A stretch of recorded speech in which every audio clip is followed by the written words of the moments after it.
Assalamualaikum warahmatullahi wabarakatuh. Semoga kita senantiasa selalu diberikan kesehatan, walaupun kita tidak bertatap muka secara langsung, hanya melalui via suara. Semoga apa yang nantinya atau yang telah dibuatkan tutorial pembelajaran semoga dapat bermanfaat. Kesempatan kali ini masih membahas mengenai memahami isu terkini lewat editorial bagian ketiga.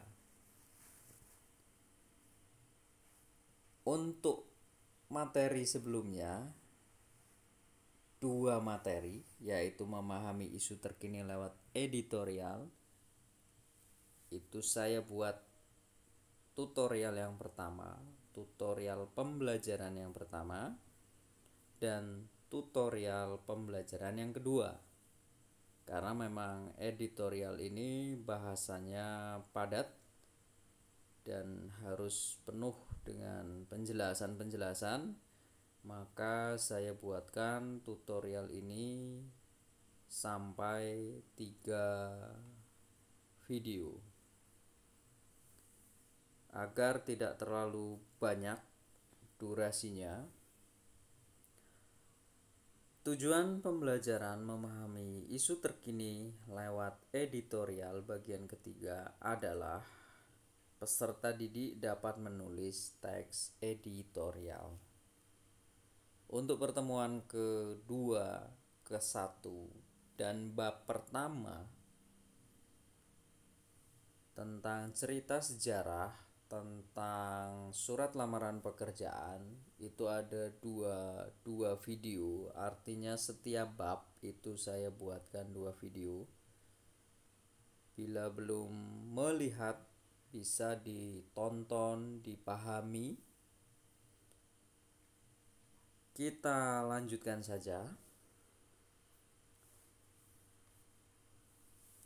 Secara keseluruhan, langkah tentang memahami isu terkini melalui teks editorial telah dilakukan. Saat ini tugas Anda membuat sendiri dari teks editorial. Memang video sebelumnya sudah membahas detail tentang teks editorial. Kali ini hanya pembahasan mengingat kembali rangkaian dari pelajaran yang telah kita laksanakan sebelum ini. Pada dasarnya merupakan tahapan dalam menulis teks editorial.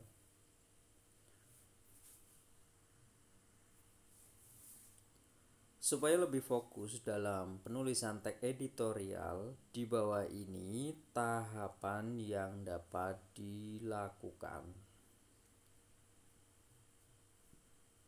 Apa saja? Yang pertama, bacalah sebanyak 2 kali, 3 kali teks editorial dari sumber media massa yang tentunya berbeda. Ada arahan bahwa kita disuruh membaca. Membacanya itu tidak hanya sekali, bisa 2 atau sampai 3 kali teks editorial dari media massa yang berbeda. Kedua, setelah itu datalah isu utama dan rumuskan menjadi pernyataan umum. Isu itu adalah topik atau pembahasan ya. Pembahasan, bahasa yang digunakan adalah isu. Bukan isu itu isu-isunya, sepertinya, kabar-kabarnya, bukan seperti itu maksudnya. Lalu telusuri data pendukung dari pernyataan umum yang telah dibuat, misalkan dari buku, dari majalah, dari badan statistik, dan juga artikel jurnal. Itu adalah tambahan yang lain agar untuk memperkuat data-data tersebut sebagai referensinya. Keempat, Buah data perincian tersebut secara analisis menjadi sebuah argumen. Datanya itu setelah diperinci itu kita analisis, kemudian dirubah menjadi dasar yang akan diungkapkan. Argumen yang dibuat secara terperinci lalu ditafsirkan menjadi sebuah pendapat, baik itu kritik, penilaian, dan juga harapan. Kita buat argumennya itu untuk kita mengkritik boleh, untuk kita menilai boleh, atau juga dengan harapan apa yang akan kita sampaikan itu bisa dituangkan seperti halnya demikian. Yang keenam, membuat saran atau rekomendasi, juga membenarkan solusi isu yang telah berkembang. Selain kritik, penilaian, juga harapan, itu kita diperbolehkan membuat saran, kata lainnya adalah rekomendasi, juga boleh membenarkan dari solusi, jalan keluar, topik yang sedang dibahas gitu. Maksudnya yang sedang, karena yang dibahas adalah yang hal-hal yang terbaru dan penting untuk halayak umum. Ketujuh, terakhir, mengemas hasilnya ke dalam satu tulisan teks editorial dengan panjang tulisan 8-10 paragraf dengan masing-masing paragraf antara 2-3 kalimat. Ini adalah sudah kita membuatnya, panjangnya sudah ada di sana 7-8 paragraf. Kemudian setiap paragraf 2-4 kalimat. Sudah tergambar ya, kira-kira berapa baris halaman.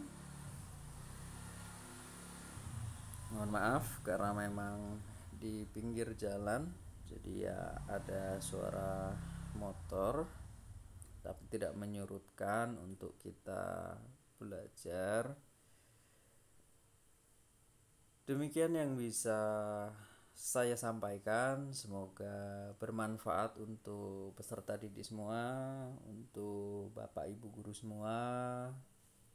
Tidak usah bingung dalam mencari sebuah tutorial pembelajaran khususnya bahasa Indonesia kelas 12, karena saya akan membuat tutorial pembelajaran itu hingga akhir, hingga usai dari pembelajaran daring selama new normal yang belum bisa bertatap muka secara langsung. Cukup mudah, hanya ikuti saja dengan cara subscribe di channel Duran, kemudian bisa tekan tombolnya, tombol loncengnya, agar tidak ketinggalan informasi seputar pendidikan, khususnya mata pelajaran bahasa Indonesia. Saya akhiri, wassalamualaikum warahmatullahi wabarakatuh.